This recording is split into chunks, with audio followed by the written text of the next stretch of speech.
Assalamualaikum warahmatullahi wabarakatuh. Waalaikumsalam warahmatullahi wabarakatuh. Bismillahirrahmanirrahim. Alhamdulillahi rabbil alamin. Wassalatu wassalamu ala ashrafil anbiya'i wal mursalin, Sayyidina wa maulana Muhammadin wa ala alihi wa sahbihi ajma'in, amma ba'du. Saudara-saudara hadirin, ma'asyiral muslimin rahimakumullah. Salah satu dari rukun iman yang 6 mengajarkan kepada kita untuk beriman dengan adanya hari akhirat.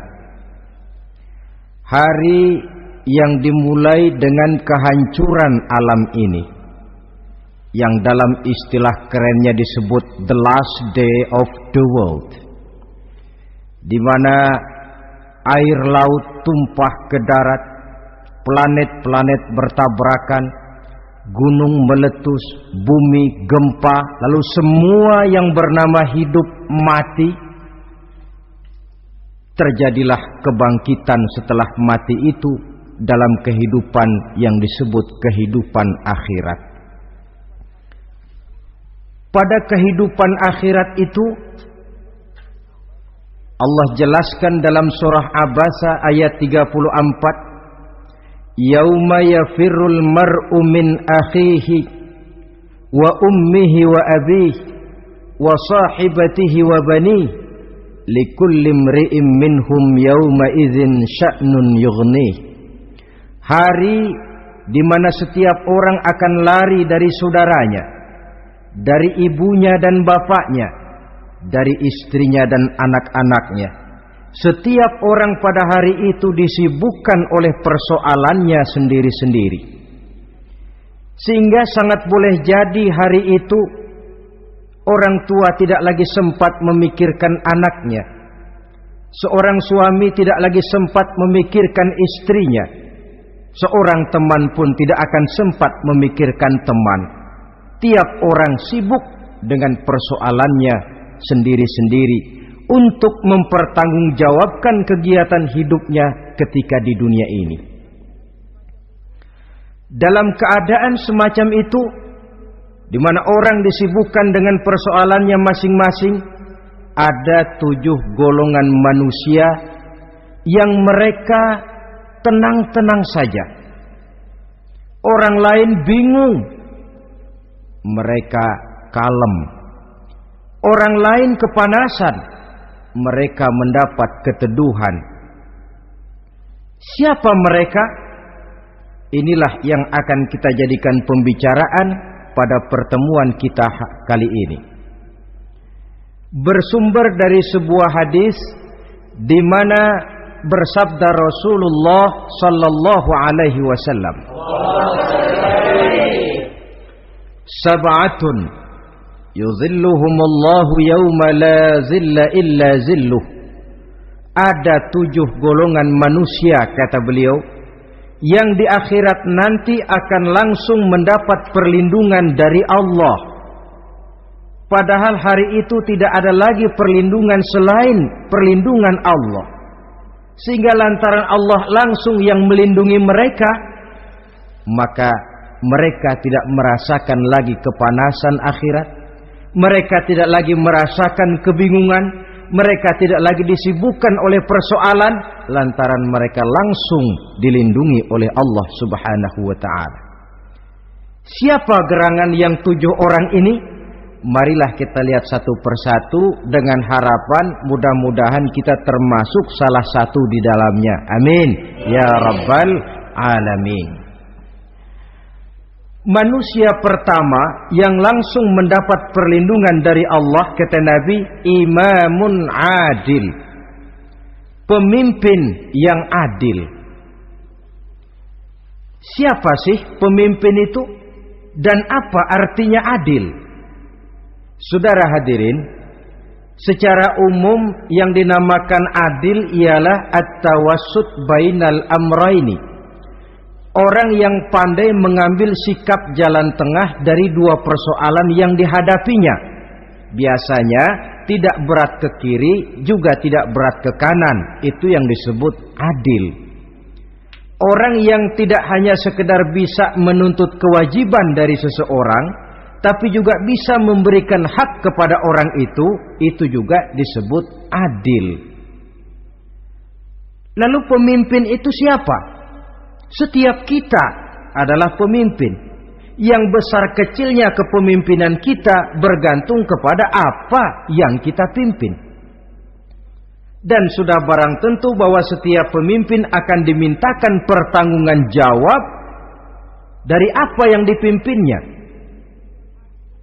Seorang pemimpin yang adil, dia menaungi orang-orang yang dipimpinnya dalam kehidupan di dunia ini. Pantas kalau di akhirat nanti Allah langsung menaungi mereka. Oleh karena itu, pemimpin merupakan suatu amanah. Jabatan di samping dia merupakan amanah juga merupakan nikmat. Dan nikmat itu akan bergantung kepada pandai atau tidak kita mensyukurinya. Beberapa contoh dalam sejarah bisa kita lihat. Seorang bernama Umar bin Abdul Aziz. Pada saat beliau secara aklamasi dipilih menjadi pemimpin, menjadi presiden, ucapan yang pertama keluar dari mulutnya, inna lillahi wa inna ilaihi raji'un. Coba bayangkan ini. Dipilih jadi pemimpin, diangkat jadi presiden, bukan alhamdulillah, malah inna lillahi wa inna ilaihi raji'un. Kenapa? Dia anggap jabatan itu adalah amanah. Menyia-nyiakan amanah berarti khianat, dan khianat ini adalah dosa besar. Pantaslah kalau Allah Subhanahu wa taala memperingatkan, nikmat bisa saja berubah menjadi azab kalau kita tidak pandai mensyukurinya. La in syakartum la azidannakum wa la in kafartum inna azabi lasyadid. Kalau kamu pandai bersyukur, aku tambah nikmatku. Tapi kalau kamu tidak pandai bersyukur, kamu ingkar, kamu lupakan nikmat Allah, awas, azabku amat pedih, kata Allah. Jadi berdasarkan logika dari ayat ini bisa kita katakan orang kaya. Ada orang kaya enggak di sini? Banyak. Ada orang kaya enggak? Banyak. Yang kaya tolong dengerin. Orang kaya itu bisa masuk surga karena hartanya. Pun orang kaya banyak yang masuk neraka juga gara-gara hartanya. Tergantung syukur apa tidak syukur. Orang alim, ada yang alim di sini? Ada. Tolong dengerin orang alim, yang ustadz, yang kiai.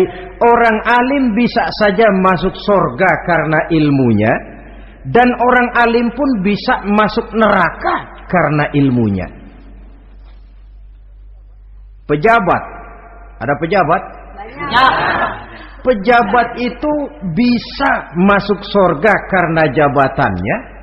Pun pejabat itu bisa masuk neraka karena jabatannya, bergantung syukur apa tidak. Kalau ada orang kaya, hartanya didapat dari jalan yang halal, berusaha menurut yang disyariatkan oleh Allah, lalu hartanya itu tidak cuma untuk ditumpuk 7 turunan, namun juga berfungsi sosial. Dia bantu pembangunan masjid, dia makmurkan majelis taklim, dia santuni yatim piatu. Orang kaya macam itu dengan hartanya, insya Allah bisa sampai ke surga.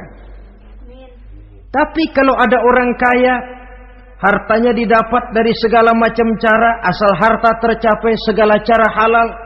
Perlu jilat atas, perlu injak bawah, perlu sikut kiri kanan. Setelah dapat harta lalu pelitnya 17 setan. Tidak mau zakat, infak, apatah lagi sedekah.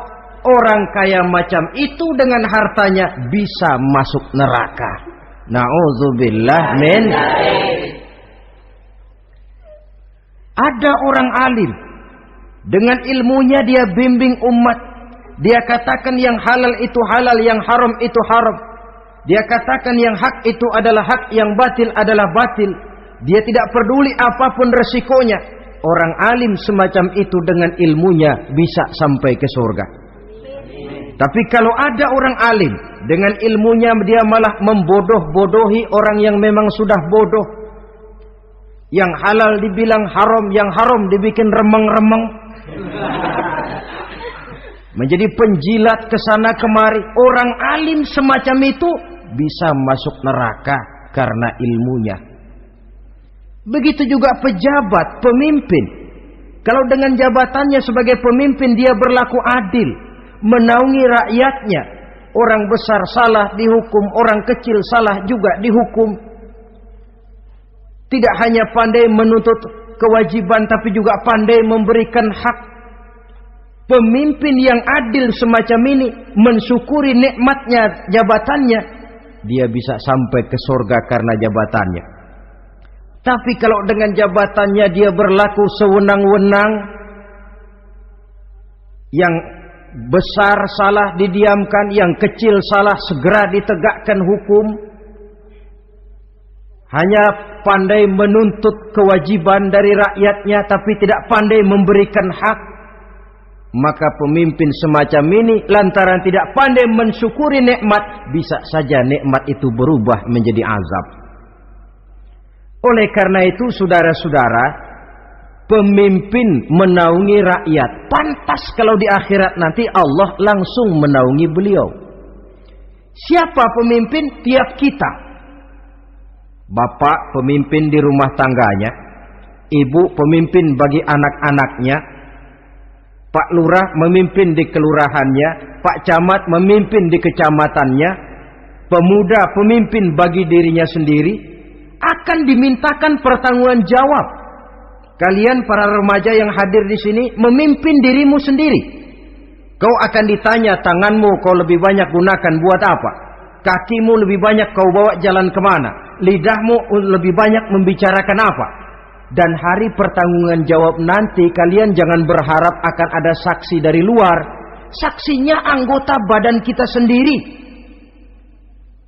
Dalam surah Yasin Allah jelaskan, Al-yawma nakhtimu ala afwahihim wa tukallimuna aydihim wa tashhadu arjuluhum bima kanu yaksibun.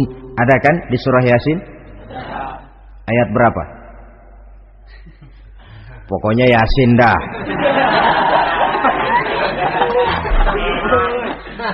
Daripada repot-repot, pokoknya Yasin gitu aja biar urusan lancar.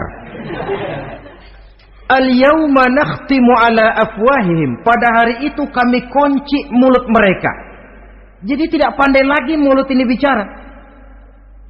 Wa tukallimuna aydihim, tangan-tangan mereka yang akan bicara kepada kami. Wa tashhadu arjuluhum, kaki mereka akan memberikan kesaksian bima kanu yaksibun, terhadap apa saja yang telah pernah mereka lakukan dalam kehidupan di dunia ini. Hari pertanggungan jawab. Oleh karena itu kalau kita memimpin diri sendiri, berlakulah adil kepada diri sendiri. Nah, lalu masalahnya memang kita mesti adil kepada siapa saja sih? Ada 3 hal pokok yang kita harus berlaku adil. Pertama, adil kepada Allah. Yang kedua, adil kepada sesama makhluk. Dan yang ketiga, adil kepada diri sendiri. Adil kepada Allah artinya apa?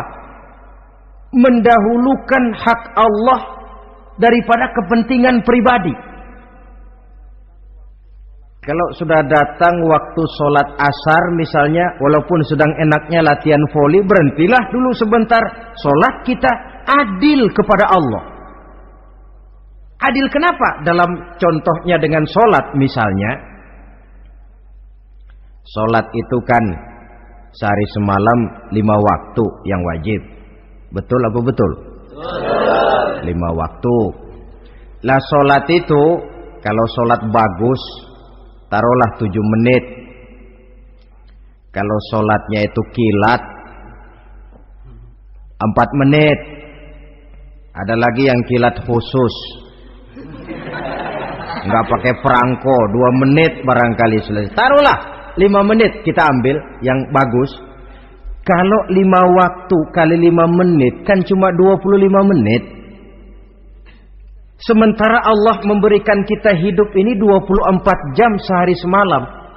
Cuma 25 menit diminta untuk ibadah kepadanya. Tidak sanggupkah kita berlaku adil? 25 menit ini untuk menghadapmu ya Allah. Sementara engkau telah memberikan restannya 23 jam 35 menit untuk hidup dalam sehari semalam. Mendahulukan hak Allah daripada kepentingan pribadi. Adil kepada Allah. Adil kepada yang kedua, adil kepada sesama makhluk. Adil kepada manusia, adil kepada binatang, adil kepada alam. Yang kalau prinsip keadilan itu kita langgar akan membawa efek bagi diri kita juga. Manusia sekarang kan tidak adil kepada alam. Misalnya apa? Hutan ditebangi secara liar, gunung-gunung menjadi gundul. Akibatnya ketika turun hujan terjadi erosi, banjir melanda kemana-mana, tanah longsor terjadi. Akibatnya terkena manusia juga kalau mereka sudah tidak menjaga keseimbangan alam ini. Adil kepada orang lain, apakah itu namanya tetangga, teman, keluarga. Dan yang ketiga, adil kepada diri sendiri. Bagaimana pengertiannya? Mata ini punya hak untuk tidur. Begadang terus tiap malam, tidak adil kepada mata. Nah, ini yang ketawanya paling kencang pasti tukang begadang ini.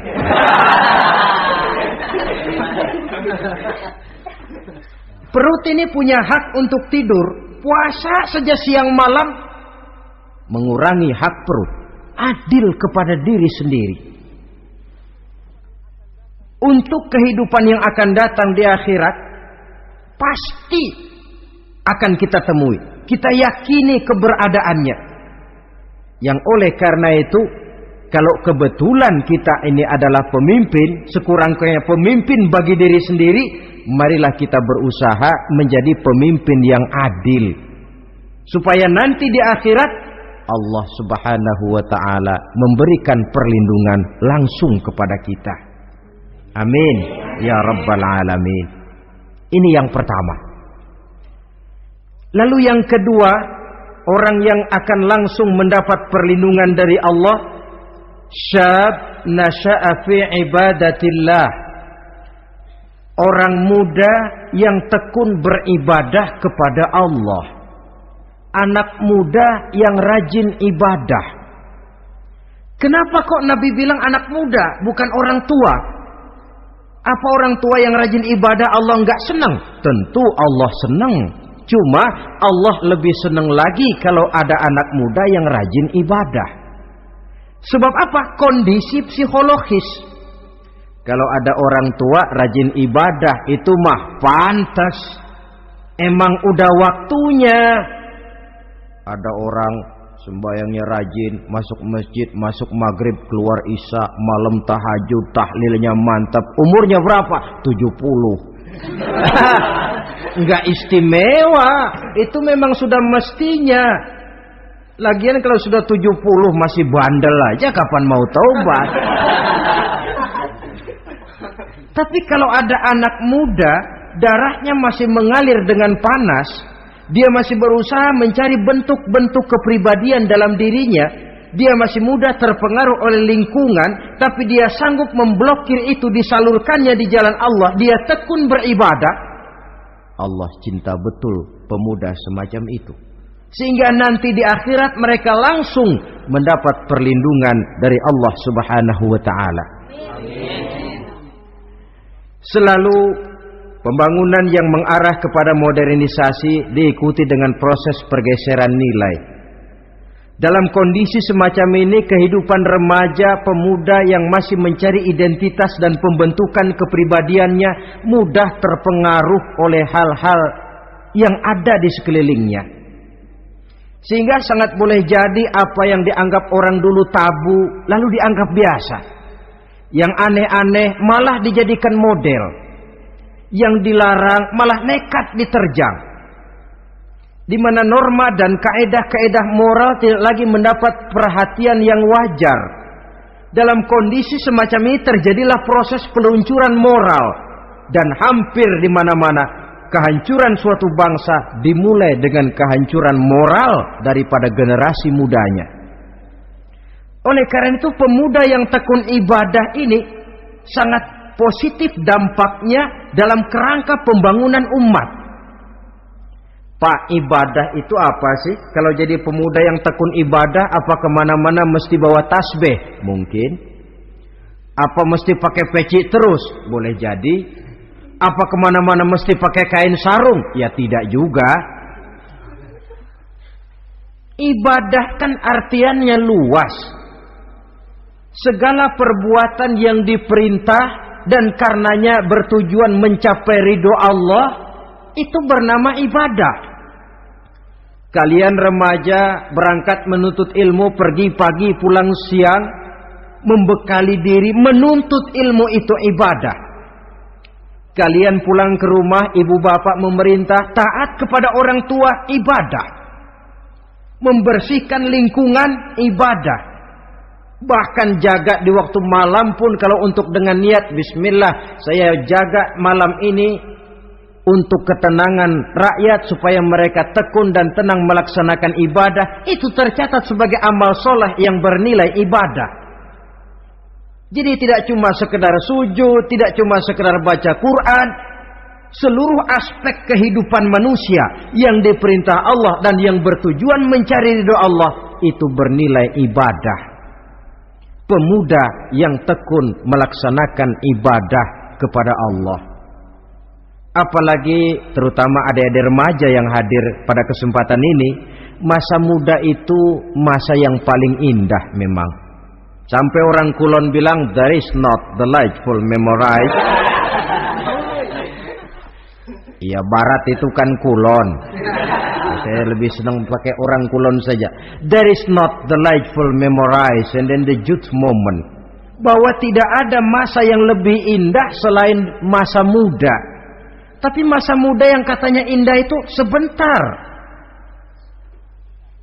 Sebentar sekali. Kalau kita tidak pandai memanfaatkannya dengan sebaik-baiknya, boleh jadi dia akan hilang tanpa sesuatu yang ada artinya buat hari depan.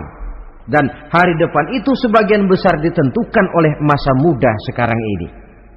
Karena itu kepada yang muda saya berpesan, pergunakanlah masa muda itu dalam ketekunan beribadah kepada Allah. Ibadah dalam artian yang seluas-luasnya.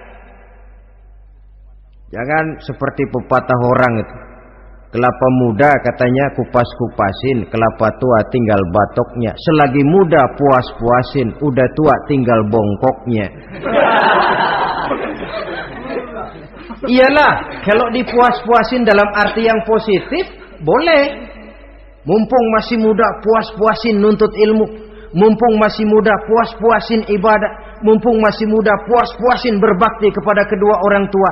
Puas-puasin dalam artian yang positif, tentu saja bagus.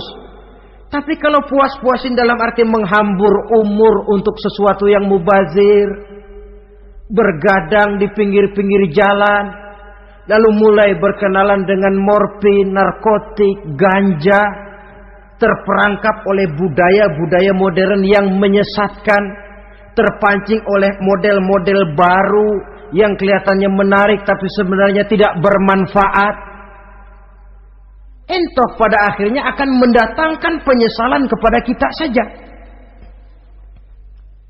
Coba, belakangan ini saya dengar di Jakarta akan ada satu festival yang disebut Festival Ngeceng.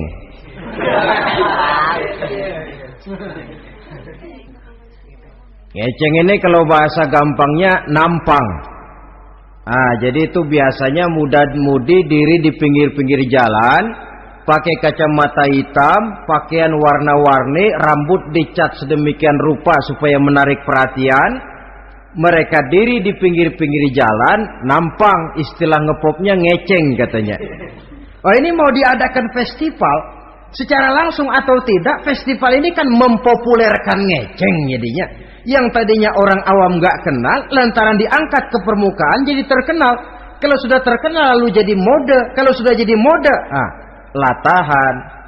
Boleh jadi nanti akhirnya ngeceng masuk desa. Bukan cuma sekedar ABRI masuk desa, bukan cuma sekedar koran masuk desa, ngeceng pun bisa saja masuk desa. Banyak saluran-saluran positif yang sesuai dengan kreativitas jiwa remaja, ketimbang mengadakan sesuatu yang tidak ada manfaatnya, ketimbang menghabiskan umur untuk sesuatu urusan yang mubazir. Sedangkan umur bukan jatah gratis tanpa batas waktu. Ada pertanggungan jawab. Umurmu kau habiskan di mana? Masa mudamu kau selesaikan di mana? Itu akan dimintakan pertanggungan jawab. Nah, pemuda yang tekun ibadah kepada Allah, dampak positifnya apa? Dia punya sandaran vertikal kepada Allah. Jiwanya besar, jiwanya mandiri. Dan ini yang kita perlukan. Pemuda yang siap jadi pelopor, bukan pengekor. Pemuda yang sanggup mandiri dan bukan membanggakan keturunan leluhurnya. Kata pepatah, wa khairun nasi dzu syarafin qadimin aqama li nafsihi syarafan jadida wa syarrun nasi dzu khumulin idza fakhartahum zakarul jaduda. Generasi yang baik adalah generasi yang punya kejayaan masa lalu, dan buat mereka sendiri mereka mampu mendirikan kejayaan yang baru. Artinya nenek moyangnya memang orang-orang terhormat, tapi dia mampu mandiri mendirikan kehormatan itu bagi pribadinya. Sebaliknya, generasi yang paling jelek adalah generasi pemalas, yang kalau orang lain kelihatan lebih hebat, dia sebut-sebut nenek moyangnya. Lu sih belum apa-apa, bapak gua dong, bapak gua katanya. Lu sih belum apa-apa, om saya dong, tante saya dong. Kerjanya cuma membangga-banggakan leluhur, dia sendiri tidak ada apa-apanya. Ini generasi yang paling jelek. Kalau orang kelihatan lebih hebat, dia sebut leluhurnya, sementara dia sendiri nol nilainya, tanpa ditunjang oleh fasilitas leluhurnya. Pasukan pemuda mandiri macam ini yang kita perlu. Bukan sekedar pasukan pemuda oke bos, kulunuwun, yes sir, yes man, kumaha juragan wae.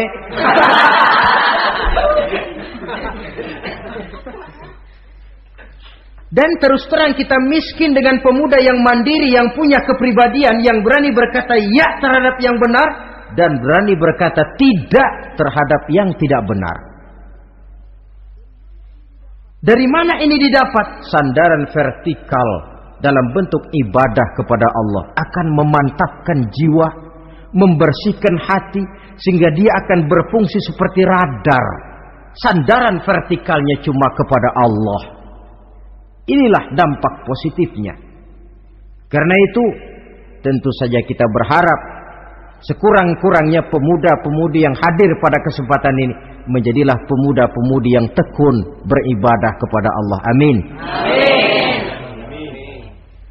Nah, baiklah ya. Itu tadi yang kedua.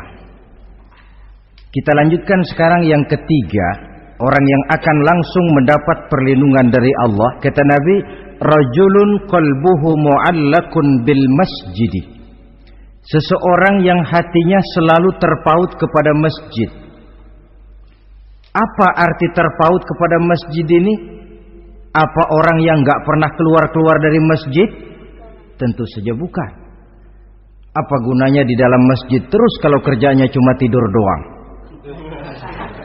Maksud terpaut kepada masjid ini, hatinya selalu berpikir bagaimana memakmurkan masjid. Jasadnya boleh saja ada di kantor, boleh saja ada di pasar, boleh ada di sawah, boleh ada di ladang, tetapi hasil daripada usahanya dia lalu berpikir bagaimana memakmurkan masjid. Sebab apa? Masjid merupakan center of activity, pusat daripada kegiatan umat. Kalau kita lihat fungsi masjid di zaman Rasul, Di masjid beliau berdakwah, di masjid beliau mengatur negara, di masjid beliau mengadakan perundingan, di masjid beliau bermusyawarah dengan para sahabat. Pusat daripada kegiatan umat. Dan memakmurkan masjid ini dasarnya tidak lain karena iman kepada Allah. Prinsipnya bagaimana kita menghidupkan masjid dan bukan mencari hidup di masjid. Kalau sudah prinsipnya dibalik, bukan menghidupkan masjid tetapi mencari hidup di masjid, saya khawatir masjid akan ambruk. Nyatanya kadang-kadang masjid kita ini fungsinya belum maksimal. Kadang-kadang ada kok masjid yang bukanya cuma seminggu sekali. Jumat pagi jam 9 masjid buka, Jumat jam 2 tutup, buka-buka lagi Jumat depan. Seminggu sekali.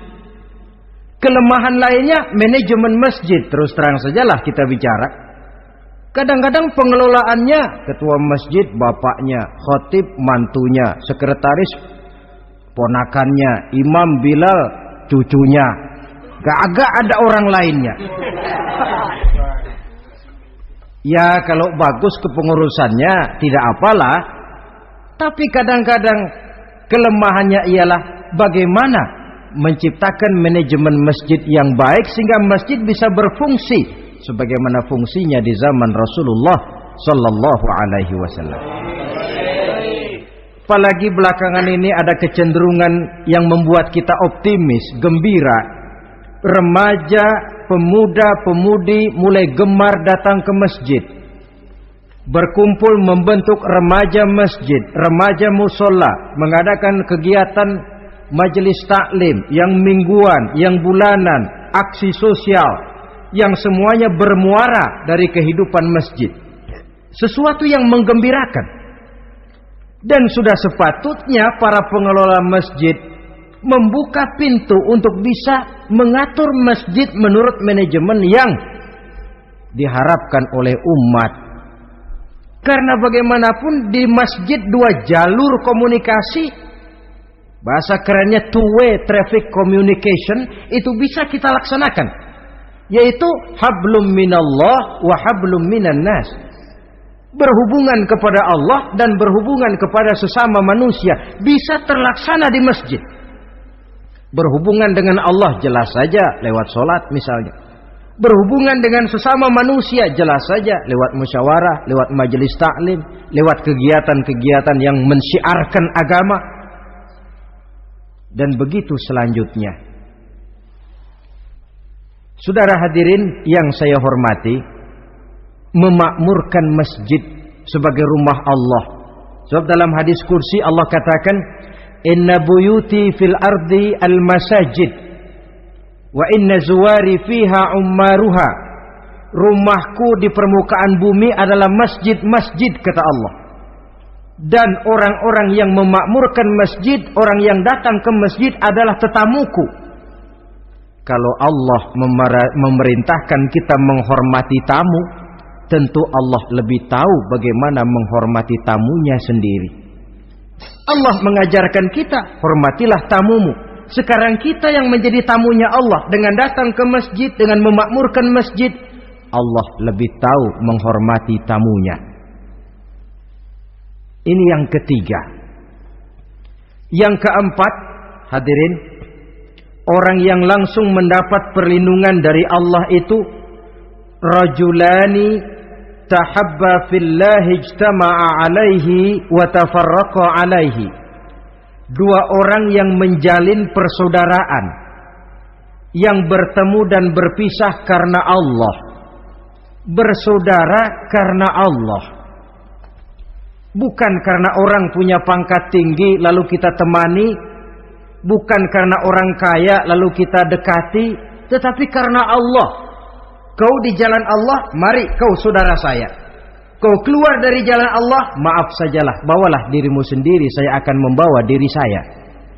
Lebih baik sendiri daripada berteman jahat. Berdua memang lebih baik daripada sendiri, tapi sendiri lebih baik daripada berteman jahat. Maksudnya apa ini? Sederhana dalam benci, sederhana dalam cinta. Ukurannya Allah. Al-Quran mengisyaratkan, wa asa an tuhibbu syai'an wa huwa syarrul lakum, wa asa an takrahu syai'an wa huwa khairul lakum. Sangat boleh jadi, kata Allah, kamu menyenangi sesuatu padahal akibatnya tidak baik bagi kamu. Dan sangat boleh jadi kamu membenci sesuatu padahal akibatnya baik bagi kamu. Nah, mari kita lihat. Kalau orang bersaudara cuma karena temannya itu punya pangkat tinggi, saya yakin kalau temannya pensiun, persaudaraannya akan selesai sampai di situ. Kalau kita mencari teman cuma karena dia kaya, satu saat dia jatuh bangkrut, jatuh miskin, persaudaraan akan selesai sampai di situ. Tapi kalau karena Allah yang bisa memisahkan kita apabila orang sudah keluar dari jalur yang diridhoi oleh Allah Subhanahu wa taala. Oleh karena itu, kepada semua hadirin, mari menjalin persaudaraan dalam bentuk ideal yang diajarkan oleh Islam, nilai persaudaraan yang diikat oleh akidah. Kalaupun harus benci, bencilah sederhana, tidak habis-habisan ngebenci orang. Kalaupun harus cinta, cintalah sederhana. Boleh jadi yang hari ini kita benci bukan main, besok kita senangi. Mungkin yang hari ini kita cintai mati-matian, besok sudah berubah menjadi yang kita benci. Sederhana saja, tidak usah berlebih-lebihan. Kalau nilai persaudaraan yang diajarkan ini bisa kita wujudkan, persaudaraan yang diikat dengan nilai akidah, maka dari persaudaraan semacam itu, insya Allah kita bisa berbuat banyak untuk kepentingan diri, keluarga, masyarakat kita pada umumnya. Ini kelompok yang keempat. Orang kelima yang nanti langsung mendapat perlindungan Allah, rajulun da'athum ra'atun zatu mansibin wa jamalin ila nafsiha faqala inni akhafullaha rabbal alamin. Seorang laki-laki, kata Nabi, yang dipanggil oleh perempuan cantik. Laki-laki normal dipanggil oleh perempuan cantik. Untuk apa? Diajak melakukan perbuatan yang negatif. Tidak ada orang yang tahu. Tempatnya sepi. Apa yang terjadi? Orang ini berkata, inni akhafullaha rabbal alamin. Maaf saja, saya takut kepada Allah. Orang yang bermoral nanti di akhirat langsung dilindungi oleh Allah. Tidak mudah jatuh oleh bujuk rayu. Tidak mudah terpesona oleh wajah-wajah yang menggiurkan. Seperti dalam sejarah yang terkenal itu Nabi Yusuf alaihi salam. Kenal kan Nabi Yusuf? Nabi Yusuf itu bekerja di istana Kitfir. Kitfir ini punya istri namanya Zulaikha. Orangnya cantik. Diam-diam Zulaikha ini rupanya naksir sama Yusuf. Satu hari suaminya tidak ada di rumah, pintu dikunci-kunciin. Setelah pintu semua terkunci, dia panggil Nabi Yusuf, "Hai Talak, Yusuf, sini." Kata Yusuf, "Mau ngapain?" "Pokoknya sini." "Iya, mau ngapain?" "Iya, kayak orang-orang, ngapain sih?"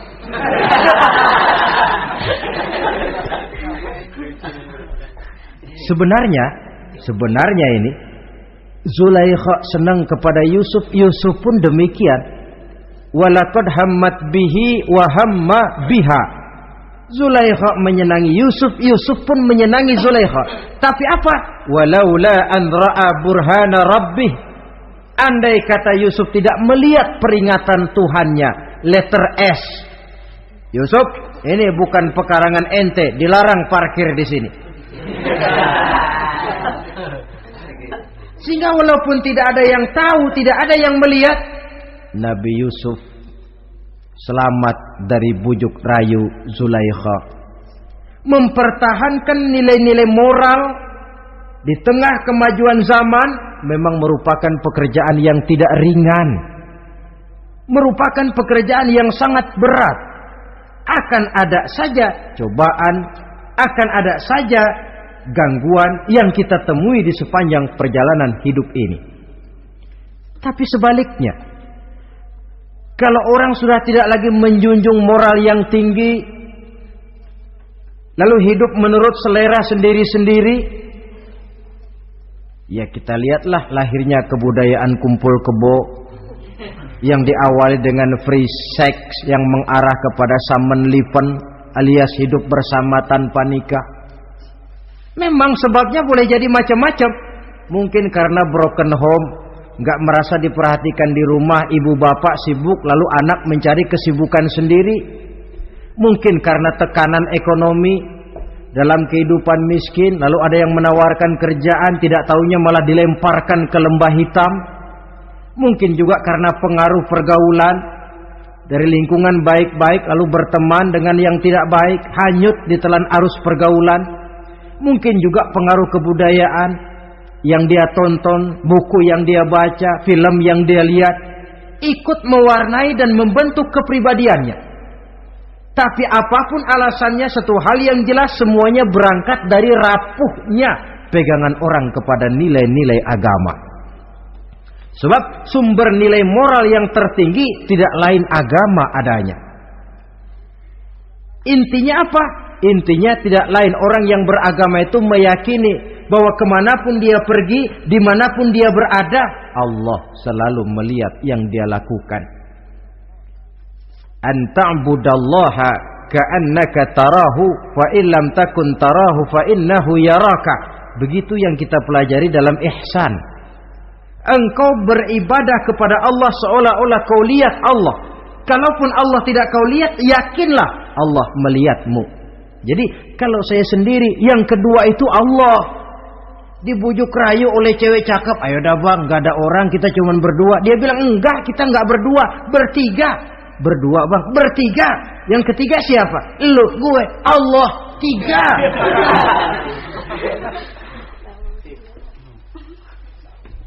Di kantor mau korupsi, dia kasak kusuk, gerasak gerusuk, cari apa yang seharusnya menjadi hak orang lain. Tidak ada yang lihat, tapi dia tidak sendiri. Saya berdua. Yang kedua, Allah. Merasakan kehadiran Allah dekat dalam hidup. Nilai moral semacam ini menyelamatkan masyarakat. Pantas kalau orang semacam ini di akhirat nanti langsung mendapat perlindungan dari Allah Subhanahu wa ta'ala. Karena itu terutama adik-adik remaja yang hadir, sebenarnya yang paling mahal dalam hidupmu adalah harga dirimu. Kalau itu sudah terjual dan tergadai, apalagi yang bisa kau banggakan dalam hidup ini? Titel yang berenteng barangkali, harta yang banyak, mobil yang serba berkilat barangkali. Tidak akan banyak manfaatnya kalau sudah dimulai dengan kehancuran daripada harga diri. Tidak ada yang lebih mahal daripada harga diri. Jagalah itu baik-baik. Pelihara nilai-nilai moral. Makin pandai kau jaga diri, insya Allah makin mahal hargamu. Dalam pandangan manusia, lebih-lebih juga dalam pandangan Allah. Pantas kalau pepatah bilang, innamal umamul akhlaqu ma baqiyat, fa in zahabathumu akhlaquhum zahabu. Suatu bangsa akan tegak kalau dia masih punya nilai moral. Bila hancur moral itu, hancur jugalah ketegakan daripada bangsa itu sendiri. Ini yang kelima. Yang keenam, masih dua lagi. Orang keenam yang nanti akan langsung mendapat perlindungan dari Allah, rajulun zakarallaha khalian fafadat ainahu. Seseorang yang mengingat Allah dalam kesunyian, lalu berlinang air matanya. Tengah malam dia bangun, bertahajud dia kepada Allah. Gemersik tikar tersentuh tangan, laksana lambaian tangan malaikat maut nak datang merenggut nyawa. Terbayang segala dosa dan kesalahan, tergambar semua kekeliruan yang dilakukan dalam hidup. Lalu air mata pun tanpa terasa berurai membasahi pipi. Orang yang mengingat Allah dalam kesunyian. Saudara, tidak ada orangnya itu yang tidak punya dosa. Coba saya mau tanya, yang kumpul di sini ada nggak orangnya yang nggak punya dosa? Tidak ada. Dan memang orang yang baik itu bukan orang yang tidak punya dosa, sebab tidak ada orang yang tidak punya dosa. Orang yang baik adalah orang yang apabila dia melakukan dosa, dia segera sadar, dijadikannya itu sebagai pelajaran untuk tidak diulanginya lagi pada masa yang akan datang. Dengan kata lain, mengingat Allah dalam kesunyian itu artinya bertaubat. Ini kan anak muda sekarang ini kalau diajak bicara taubat, taubat mah urusan 70 ke atas, Pak. Kita ini masih lama. Padahal masalah taubat bukan masalah tua. Masalah taubat adalah masalah dosa, dan masalah dosa adalah masalah manusia sejak dia akil balik sampai dengan kehidupannya yang sekarang. Sengaja atau tidak, besar atau kecil, ringan atau berat, tiap kita mesti mempunyai yang namanya dosa. Allah Maha penerima taubat sepanjang nafas belum sampai di kerongkongan. Jikalau nafas sudah sampai di tenggorokan, baru kita mau melaksanakan yang namanya taubat. Kasihlah itu.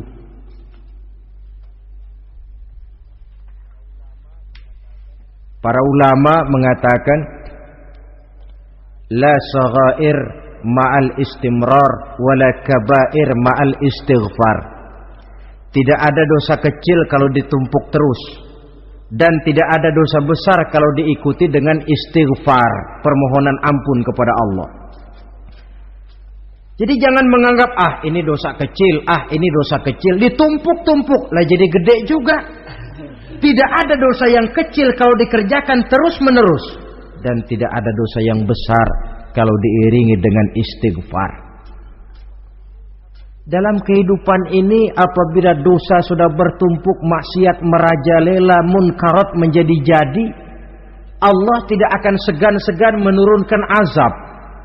Azabnya itu bisa dalam bentuk bencana alam, banjir namanya, kebakaran merajalela namanya, gempa bumi namanya, bendungan pecah namanya, reaktor atom bocor namanya. Namanya boleh jadi macam-macam.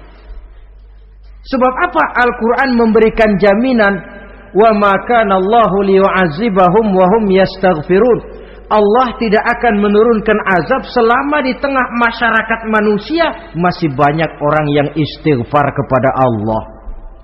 Jadi hakikatnya kita ini berhutang jasa kepada orang yang rajin sujud, rajin mohon ampun kepada Allah. Lantaran mereka barangkali azab tidak diturunkan oleh Allah kalau melihat banyaknya sudah munkarat dan maksiat.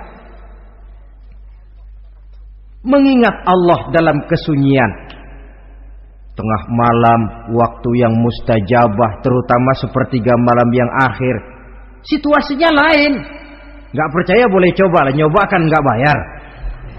Coba kalian bangun tengah malam, tahajud, kalian akan menemukan satu suasana yang lain daripada misalnya kalau kalian sembahyang zuhur tengah hari panas terik di tengah banyak orang. Hati bergetar. Segala kekeliruan yang pernah kita kerjakan lalu terbayang, dan air mata tanpa terasa, tanpa diundang bahkan berurai membasahi pipi. Ya Allah, alangkah nikmatnya suasana macam itu, menciptakan perasaan dekat dengan Allah, terwujud kedamaian batin. Dan ini yang banyak dicari orang sekarang, yang kadang-kadang karena terlalu ingin mencari kedamaian lalu keliru jalan. Yang bertapa di goa-goa katanya nyepi dari kehidupan manusia, memencilkan diri dengan cara-cara yang mereka atur sendiri. Tidak macam itu. Quran punya resep. Ala inna bidzikrillahi tatmainnul qulub. Ketahuilah dengan banyak mengingat Allah, hati menjadi tenang, jiwa menjadi lapang, pikiran menjadi damai. Ini resep Islam untuk mencapai ketenangan jiwa. Mengingat Allah dalam kesunyian. Saudara hadirin yang saya hormati, ini aspek daripada ibadah. Jadi dengan kata lain, masalah mengingat Allah dalam kesunyian, mengingat dosa bukan urusan orang tua, tapi masalah manusia.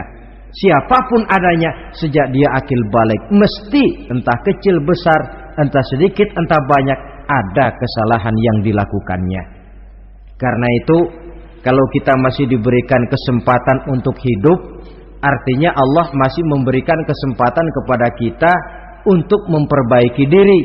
Nanti kalau sudah sangkakala ditiup, alam hancur seperti yang saya jelaskan di awal tadi, sudah tidak sempat lagi, yang tinggal menyesal. Ada yang meratap lalu berkata, ya laitani kuntu turaba. Dalam Quran, aduh andai kata kita bisa balik jadi tanah aja dah dulunya, jangan jadi orang. Kalau dulu kita tetap jadi tanah mah nggak tanggung jawab apa-apa. Dijadiin orang sekarang mesti tanggung jawab. Bagaimana ini? Bingung.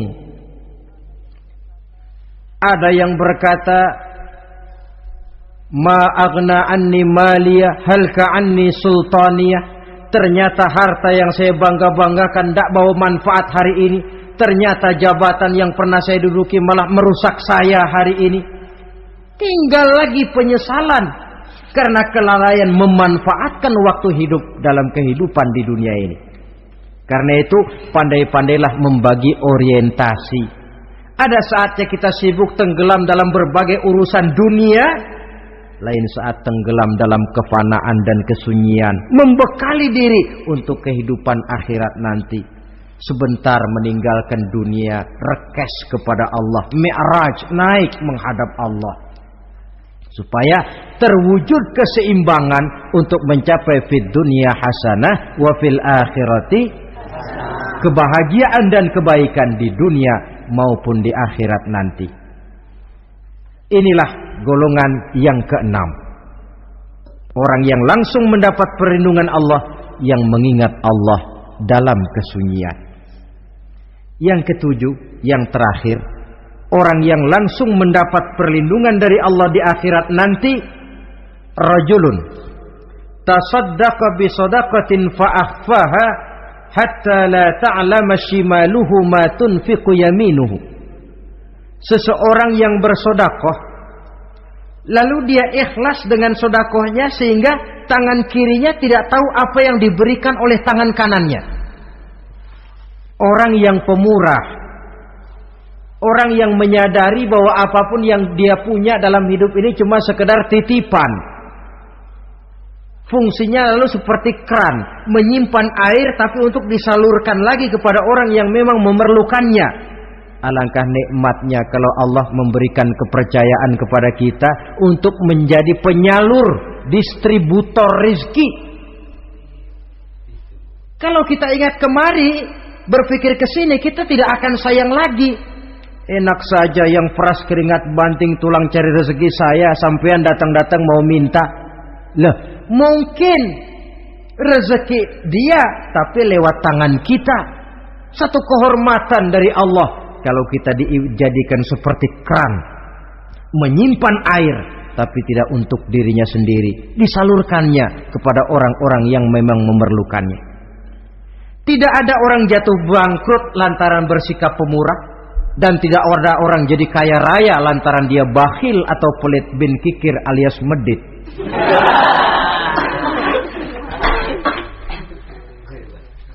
Dalam kitab Riyadhus Shalihin kita baca, tiap pagi ke alam ini turun 2 malaikat. Cuma kita nggak tahu. Dua-duanya berdoa, yang sebelah kanan berdoa, yang sebelah kiri berdoa. Kata yang sebelah kanan doanya tiap pagi ini. Kata yang malaikat yang satu dia berdoa, Allahumma a'ti munfiqan khalafa. Ya Allah, kepada orang-orang yang suka infak, kepada orang-orang yang suka memberi, kepada orang-orang yang pemurah, gantilah mereka dengan yang lebih baik dari apa yang telah mereka berikan. Lalu malaikat yang satu berdoa, Allahumma a'ti mumsikan talafa. Ya Allah, kepada orang-orang yang mumsik, bakhil, kikir, berilah mereka kerusakan dan kebinasaan di dalam harta mereka. Maka lihat sajalah, Orang kaya tapi pelit, ada saja jalan yang kira-kira duitnya bakalan jadi keluar dan gak ada pahalanya. Apa kena musibah lalu berobat sekian juta, apa kemalingan, apa ditipu orang, ada saja cara duitnya keluar yang gak ada pahalanya. Inilah prinsipnya. Allah mencintai orang pemurah. Dalam hadis kursi, uhibbu ahlas sakha wa hubbi lil faqiri syakhi asyad. Aku cinta kepada orang yang pemurah, tapi aku lebih cinta kepada orang miskin yang pemurah. Orang kaya pemurah Allah cinta, orang miskin pemurah Allah lebih cinta. Kenapa? Nilainya lain. Orang kaya sedekah 500, orang miskin sedekah 500, sama 500-nya, tapi saya yakin pahalanya lebih besar buat si miskin. Kenapa? Buat orang kaya 500 apa artinya? Sekelebatan. Buat si miskin 500 dia mesti peras keringat banting tulang, tapi dia berani memberi seperti beraninya orang kaya. Nilai ini yang dilihat oleh Allah.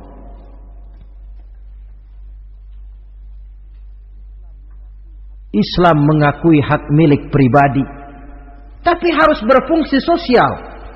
Di dalam harta yang kita miliki itu ada haknya masjid, ada haknya yatim, ada haknya madrasah.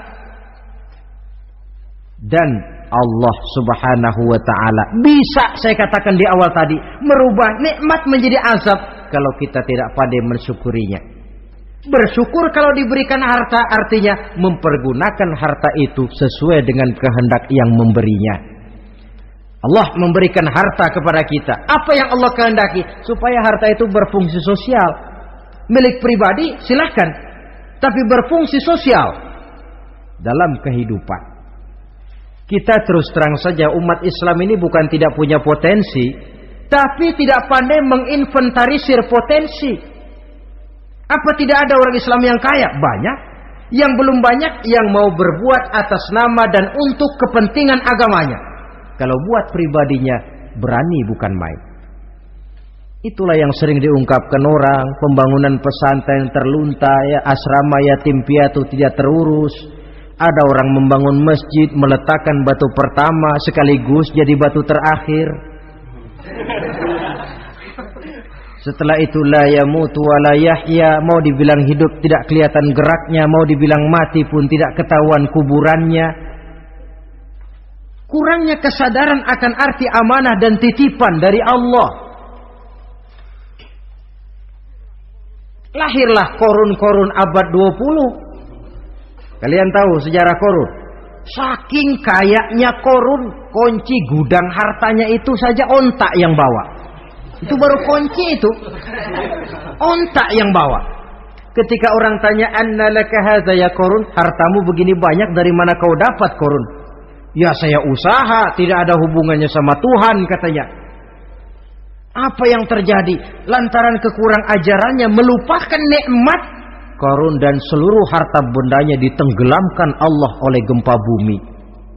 Makanya orang sekarang kalau dia macul ketemu harta, apa katanya? "Gue dapat harta karun." Peninggalan si Korun itu barangkali dahulunya. Saudara-saudara, oleh karena itu, kalau kita oleh Allah diberikan amanah berupa harta, pandailah bersyukur dan jadilah orang yang ikhlas dalam bersedekah. Nah, inilah pertemuan kita pada kali ini. Walaupun singkat, mudah-mudahan sekali lagi kita termasuk salah satu di antara 7 golongan yang di akhirat nanti langsung mendapat perlindungan dari Allah. Terima kasih banyak atas segala perhatian. Mohon maaf atas segala kekurangan.